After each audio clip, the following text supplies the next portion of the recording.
Football বিশ্বের সবচেয়ে অভিজাত ক্লাবগুলোতে খেলা মানে কি আপনি সেরা? নাকি এমনও হয় যে বিশাল প্রত্যাশার চাপ আর আকাশ ছোঁয়া দামের বোঝা নিয়েও কিছু খেলোয়াড় নিজেদের নামের প্রতি সুবিচার করতে পারেন না? এই গ্রীষ্মের দরবদলের বাজার যখন উত্তপ্ত, তখন আমরা এমন ১০ জন খেলোয়াড়কে নিয়ে কথা বলবো যাদেরকে তাদের বর্তমান ক্লাবগুলোর জন্য যথেষ্ট ভালো নয় বলে মনে করা হচ্ছে। বিশ্বাস করুন, এই তালিকা আপনাকে চমকে দেবে। তাই ভিডিওটি না টেনে সম্পূর্ণ দেখুন আর আমাদের চ্যানেলটিকে সাবস্ক্রাইব করে দিয়ে ভিডিওটি দেখা শুরু করুন। তো এক নম্বরে রয়েছে রবার্ট সানচেজ। গোলরক্ষকের গোলমেলে গল্প। চেলসির গোল পোস্টের নিচে রবার্ট সানচেজ যেন এক বাধা। তার আগমন হয়েছিল বেশ ঢাকঢোল পিটিয়ে, কিন্তু মাঠের পারফরম্যান্স ছিল তার সম্পূর্ণ বিপরীত। পরিসংখ্যান বলছে সানচেজ অসংখ্য ভুল করেছেন, যা সরাসরি গোলে পরিণত হয়েছে। তার বল ডিস্ট্রিবিউশন নিয়েও প্রশ্ন উঠেছে বারবার। আধুনিক ফুটবলে একজন গোলরক্ষকের পা থেকে খেলা শুরু হওয়াটাই খুবই গুরুত্বপূর্ণ, কিন্তু সানচেজের ক্ষেত্রে এই বিষয়টাই যেন এক দুর্বলতা। তার ভুলগুলো শুধু প্রতিপক্ষকে গোল করার সুযোগ দেয়নি, বরং চেলসির রক্ষণভাগেও এক ধরনের অস্থিরতা তৈরি করেছে। যখন একটি দল প্রিমিয়ার লিগের মতো কঠিন লিগে শিরোপা জয়ের স্বপ্ন দেখে, তখন গোলরক্ষকের সামান্যতম ভুলও অনেক বড় ক্ষতি ডেকে আনতে পারে। সানচেজের ক্ষেত্রে ঠিক সেটাই হয়েছে। তার আত্মবিশ্বাসের অভাব স্পষ্ট ছিল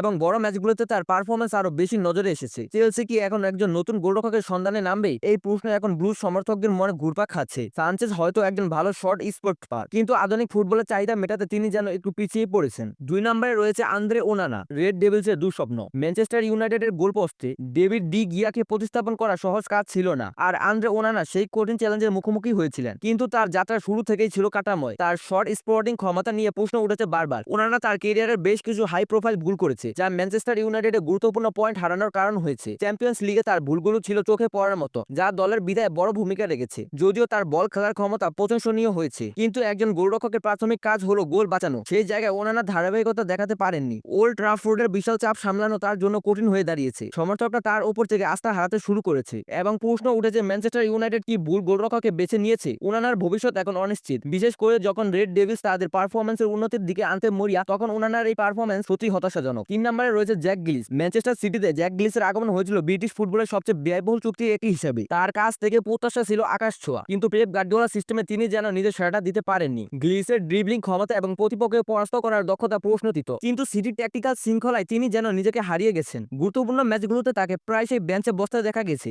যা তার উচ্চ মূল্যকে প্রশ্নবিদ্ধ করেছে। তার গোল এবং অ্যাসিস্ট সংখ্যাও প্রত্যাশা মাত্রায় পৌঁছায়নি। গ্লিসের প্রতিভা নিয়ে কোনো সন্দেহ নেই, কিন্তু সিটির মতো একটি দলে যেখানে প্রতিটি পজিশনে বিশ্বমানের প্রতিযোগিতা, সেখানে তাকে আরো ধারাবাহিক হতে হবে। তার খেলার ধরন সিটির দ্রুত পাসিং ফুটবলের সাথে পুরোপুরি মানিয়ে নিতে পারেননি। ম্যানচেস্টার সিটিকে তাকে বিক্রি করে নতুন কোনো তারকাদের দলে আনবে, নাকি গ্লিস আরো একটি সুযোগ পাবেন নিজেকে প্রমাণ করার? এই প্রশ্নটি এখন ফুটবল মহলের বেশ আলোচিত। ৪ নম্বরে রয়েছে রাসমাস হজলান্ড। তরুণ স্ট্রাইকারের সংগ্রাম। ম্যানচেস্টার ইউনাইটেড যখন রাসমাস হজলান্ডকে দলে এনেছিল, তখন তাকে ভবিষ্যৎ তারকা হিসেবেই দেখা হয়েছিল, কিন্তু প্রিমিয়ার লিগের কঠিন পরিবেশে তিনি নিজেকে মানিয়ে নিতে সংগ্রাম করছেন। তার গোল করার হার প্রত্যাশার চেয়ে অনেক কম। একজন সেন্টার ফরওয়ার্ড হিসেবে তার প্রধান কাজ হলো গোল করা, কিন্তু হজলান্ড সেই কাজটি ঠিকমতো করতে পারেননি। তার গতি এবং শারীরিক সক্ষমতা প্রশংসনীয়, কিন্তু ফিনিশিং এ তার দুর্বলতা স্পষ্ট। বড় ম্যাচগুলোতে তার প্রভাব ছিল সীমিত। ম্যানচেস্টার ইউনাইটেডের আক্রমণভাগে তার কাছ থেকে আরো বেশি কিছু আশা করা হয়েছিল, বিশেষ করে যখন দলের গোল করার সমস্যার প্রকট। হজল্যান্ড এখনো তরুণ এবং তার উন্নতির অনেক সুযোগ আছে, কিন্তু প্রিমিয়ার লিগের মতো একটি লিগে টিকে থাকতে হলে তাকে দ্রুতই নিজেকে প্রমাণ করতে হবে। রেড ডেভিলস কি তাকে আবারও সময় দেবে, নাকি নতুন কোন স্ট্রাইকারের সন্ধানে নামবে? এই প্রশ্নটি এখন ম্যানচেস্টার ইউনাইটেড ভক্তদের জন্য ঘুরপাক খাচ্ছে। ৫ নম্বরে রয়েছে টিমো ওয়ার্নার। প্রতিশ্রুতির অপূর্ণতা। টিমো ওয়ার্নারকে একসময় ইউরোপের অন্যতম সেরা স্ট্রাইকার হিসেবে দেখা হতো। চেলসিতে তার আগমন হয়েছিল বিশাল প্রত্যাশা নিয়ে, কিন্তু সেখানে তিনি নিজেকে প্রমাণ করতে পারেননি। টটেনহামে এসেও তার পারফরম্যান্স ছিল মিশ্র। তার গতি একসময় তার সবচেয়ে বড় অস্ত্র ছিল, কিন্তু এখন মনে হচ্ছে সেই গতিও যেন কিছুটা কমে গেছে। ফিনিশিং এ তার দুর্বলতা আবারও প্রকট হয়েছে। ওয়ার্নার প্রায়শই সহজ সুযোগ নষ্ট করেছে, যা দলের জন্য অনেক বড় ক্ষতি ডেকে আনে। তার খেলার ধরন এবং সিদ্ধান্ত গ্রহণের ক্ষমতা নিয়েও প্রশ্ন উঠেছে। তিনি যেন নিজের আত্মবিশ্বাসকে হারিয়ে ফেলেছেন। ওয়ার্নার একজন পরিশ্রমী খেলোয়াড়, কিন্তু আধুনিক ফুটবল শুধু পারিশ্রমিকই যথেষ্ট নয়, আপনাকে গোলও করতে হবে। তার কেরিয়ার যেন এখন এক নিম্নমুখীর পথে। তিনি কি আবারও নিজের সেরা ফর্মে ফিরতে পারবেন, নাকি তার কেরিয়ার অকালে শেষ হয়ে যাবে? ৬ নম্বরে রয়েছে রাহিম স্টার্লিং। পতনের পথে এক তারকা রাহিম স্টার্লিং একসময় প্রিমিয়ার লিগের অন্যতম সেরা উইঙ্গার ছিলেন। লিভারপুল এবং ম্যানচেস্টার সিটিতে তার পারফরম্যান্স ছিল চোখে পড়ার মতো, কিন্তু চেলসিতে আসার পর থেকেই তার কেরিয়ার যেন এক নিম্নমুখীর পথে। তার গতি কমে গেছে এবং সিদ্ধান্ত গ্রহণের ক্ষমতা যেন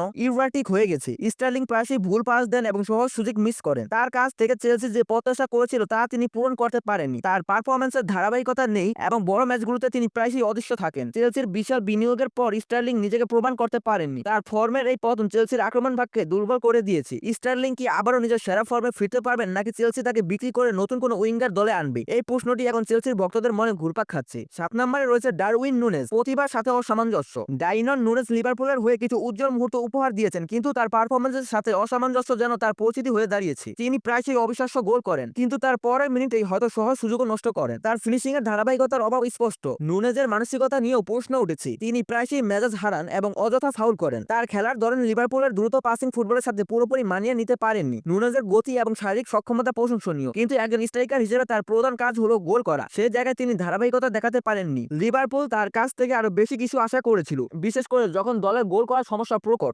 নুনেজ কি তার অসামঞ্জস্যতা কাটিয়ে উঠতে পারবে, নাকি লিভারপুল তাকে বিক্রি করে নতুন কোন স্ট্রাইকার দলে আনবে? 8 নম্বরে রয়েছে জুয়াও পালহিনহা। জুয়াও পালহিনহা ফুলহ্যামে অসাধারণ পারফরমেন্স দেখিয়েছিলেন, যার ফলস্বরূপ বায়ার্ন মিউনিখের মতো একটি বড় ক্লাব তাকে দলে টেনেছিল। কিন্তু বুন্দেসলিগার কঠিন পরিবেশে তিনি নিজেকে মানিয়ে নিতে সংগ্রাম করছেন। তার ট্যাকেলিং ক্ষমতা এবং মিডফিল্ডের আধিপত্য বিস্তার করার দক্ষতা প্রশংসনীয়, কিন্তু বায়ার্নের দ্রুত গতির ফুটবলের সাথে তিনি যেন কিছুটা পিছিয়ে পড়েছেন। তার পাসিং রেট এবং বল ডিস্ট্রিবিউশন নিয়েও প্রশ্ন উঠেছে। বায়ার্ন মিউনিখের মতো একটি দলে যেখানে প্রতিটি পজিশনে বিশ্বমানের প্রতিযোগিতা, সেখানে তাকে আরো দ্রুত মানিয়ে নিতে হবে। পালহিনহা একজন পরিশ্রমী খেলোয়াড়, কিন্তু বুন্দেসলিগা ট্যাকটিক্যাল এবং শারীরিক চাহিদা মেটাতে তাকে আরো উন্নতি করতে হবে। 9 নম্বরে রয়েছে গনসালো রামোস। গনসালো রামোস পিএসজিতে আসার পর থেকে ধারাবাহিকতার অভাবে ভুগছেন। তিনি কিছু ম্যাচে উজ্জ্বল পারফরমেন্স দেখিয়েছেন, কিন্তু গুরুত্বপূর্ণ মুহূর্তে তিনি নিজেকে প্রমাণ করতে পারেননি। তার ফিনিশিং এর দুর্বলতা স্পষ্ট। রামোস প্রায়শই সহজ সুযোগ নষ্ট করেছেন, যা দলের জন্য অনেক বড় ক্ষতি ডেকে আনে। পিএসজির মতো একটি দলে যেখানে চ্যাম্পিয়ন্স লিগ জেতার চাপ থাকে, সেখানে একজন স্ট্রাইকারের কাছ থেকে আরো বেশি কিছু আশা করা হয়। তার খেলার ধরন এবং সিদ্ধান্ত গ্রহণ ক্ষমতা নিয়েও প্রশ্ন ওঠে। তিনি যেন নিজের আত্মবিশ্বাসকে হারিয়ে ফেলেছেন।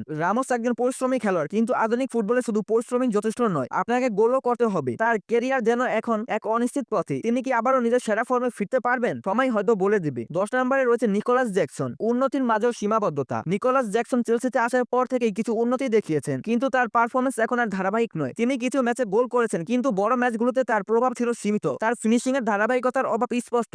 জ্যাকসন প্রায়শই সহজ সুযোগ নষ্ট করেন, যা দলের জন্য অনেক বড় ক্ষতি ডেকে আনে। তার খেলার ধরন এবং সিদ্ধান্ত গ্রহণ ক্ষমতা নিয়েও প্রশ্ন উঠেছে। তিনি যেন চেলসির আক্রমণ ভাগের সম্ভাবনা সীমিত করে দিয়েছেন। চেলসি তার কাছ থেকে আরো বেশি কিছু আশা করেছিল, বিশেষ করে যখন দলের গোলের প্রয়োজন। জ্যাকসন সেখানেই সুযোগ নষ্ট করেছেন। জ্যাকসন কি তার সীমাবদ্ধতা কাটিয়ে উঠতে পারবে, নাকি চেলসি তাকে বিক্রি করে নতুন কোনো স্ট্রাইকার দলে আনবে? যাই হোক, এই 10 জন খেলোয়াড়ের গল্প আমাদের মনে করিয়ে দেয় যে ফুটবল বিশ্বের সর্বোচ্চ পর্যায়ে টিকে থাকা কতটা কঠিন। প্রত্যাশার চাপ, ফর্মের ওঠানামা এবং দলের চাহিদা সবকিছু একজন খেলোয়াড়ের ক্যারিয়ারের উপর প্রভাব ফেলে। এই গ্রীষ্মের দলবদলের বাজারে তাদের জন্য কি নিয়ে আসে, সেটাই এখন দেখার বিষয়। কে জানে, হয়তো এদের কেউ কেউ নতুন ক্লাবে গিয়ে নিজেদের আবারও প্রমাণ করবেন, আবার হয়তো কেউ কেউ হারিয়ে যাবেন ফুটবল ইতিহাসের পাতায়। ফুটবল এমনই অনিশ্চিত, আর এই অনিশ্চয়তাই একে আরো বেশি আকর্ষণীয় করে তোলে। যাই হোক, এখানে শেষ করছি আজকের ভিডিওটি ভালো লাগলে ভিডিওটিতে একটি লাইক দিন এবং বন্ধুদের সাথে শেয়ার করুন।